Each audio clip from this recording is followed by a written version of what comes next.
A última noite de Layne Staley. Ele estava ali há 2 semanas. 2 corpos. Na verdade, o que jazia no sofá e o que gritava por dentro. Layne Staley, vocalista do Alice in Chains, morreu como viveu, nos seus últimos anos, em silêncio.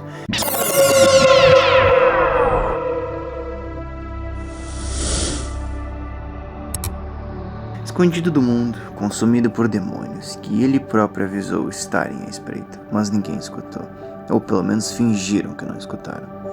2 corpos, um no sofá e outro na mente. Layne Staley, a voz da dor. Estava morto e ninguém percebeu. No início dos anos 90, Layne era um deus. Simplesmente estouraram com Facelift e depois Dirt. Um álbum onde praticamente a depressão e a heroína eram 2 amiguinhas que andavam de mãos dadas. Mas nesses álbuns ali também morava a alma dele. Crua, suja, brilhante. Como uma agulha na luz da manhã. Só que conforme os discos vendiam, Layne desaparecia. O vício que eu tragava com a mesma força com que ele tragava cada linha de suas letras. Com a morte de sua noiva Demi Parrott em 96, um pouco de luz que restava nele se apagou de vez. Demi morreu de endocardite bacteriana causada pelo seu próprio vício. Layne nunca superou, nunca quis. Ele se trancou no apartamento em Seattle, cortinas fechadas, janelas trancadas, TV ligada e o telefone fora do gancho.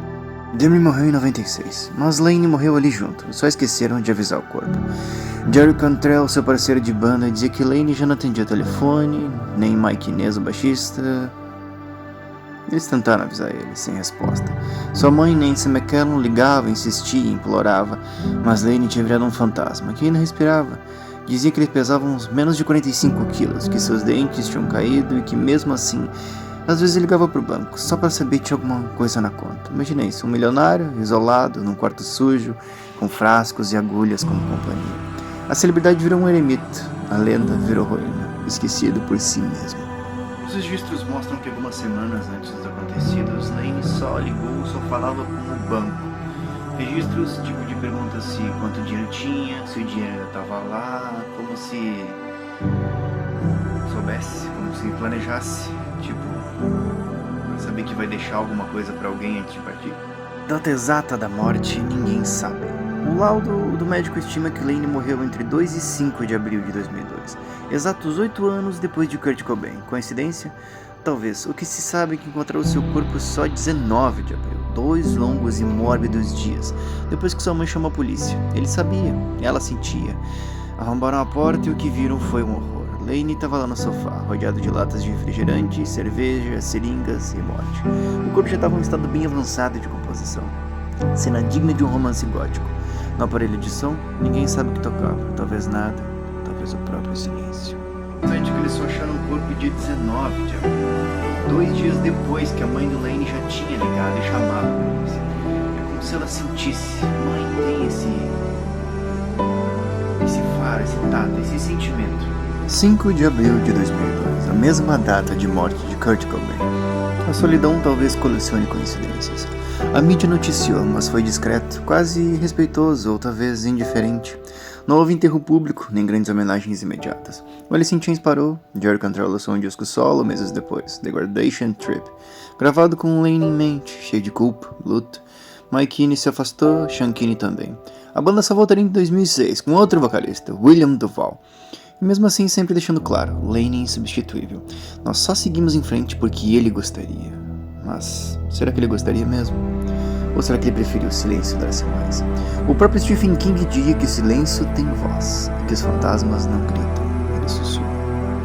O Alice in Chains voltou, mas de forma metafórica, Layne nunca saiu de lá. Ele ainda canta por dentro das paredes, na alma de cada um.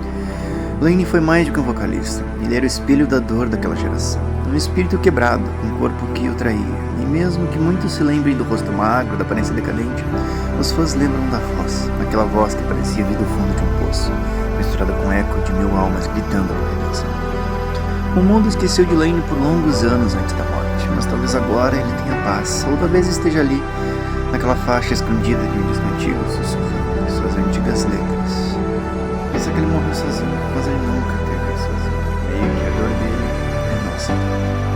Porque o apartamento de Layne não era grande, nem precisava ser. Afinal, ele não se importava com isso ou Afinal, nem recebia visitas. Entre 2000 e 2002, seus 2 últimos anos finais, para ele o tempo não dava para frente. Ele simplesmente girava em círculos, o apartamento com cortinas fechadas, carpete tragando, som distante da cidade. Abafado como um sonho esquecido. Às vezes ele ligava a TV, deixava encorar qualquer. Às vezes ouvia música, talvez um grito, algo do tipo. Às vezes não. A solidão não se mudou. Constante, mais fiel do que qualquer amigo, mais silenciosa do que qualquer coisa. Nem ruído, só do lado de fora, dentro. Era só lento, magro, frágil, aos poucos se dissolvendo entre a herança, o grunge e o silêncio que veio depois do último acorde. As ligações pararam, os shows também. Os amigos se afastaram porque não havia mais como ajudar. O vício era uma porta trancada, por dentro e por fora. Ele havia engolido a chave há anos. A mãe dizia que às vezes ele só murmurava, nem falava. A última pessoa a vê-lo com vida foi seu entregador. E mesmo assim não viu muito além de uma sombra magra na fresta da porta. Acredita-se realmente que ele tinha morrido entre 2 e 5 de abril, mas ele foi só encontrado 2 semanas depois, no sofá, podre, cheio de lixo em volta, lata de refrigerante, videogame ainda pausado. A autópsia revelou o previsível, uma mistura de heroína e cocaína. Mas o que realmente matou ele não tá em nenhum laudo. Talvez tenha sido a perda, talvez tenha sido o tempo, sua própria mente, as letras de suas músicas, que um dia salvou e talvez tenha salvado muita gente. E depois o abandonou. É irônico que ele cantou sobre a morte de tantas formas, com tanta beleza, com aquela voz tão foda, que no fim parece que ela foi traída, como se quisesse ouvir sua última canção mais de perto. Morreu do mesmo jeito que viveu, cercado de som, de silêncio.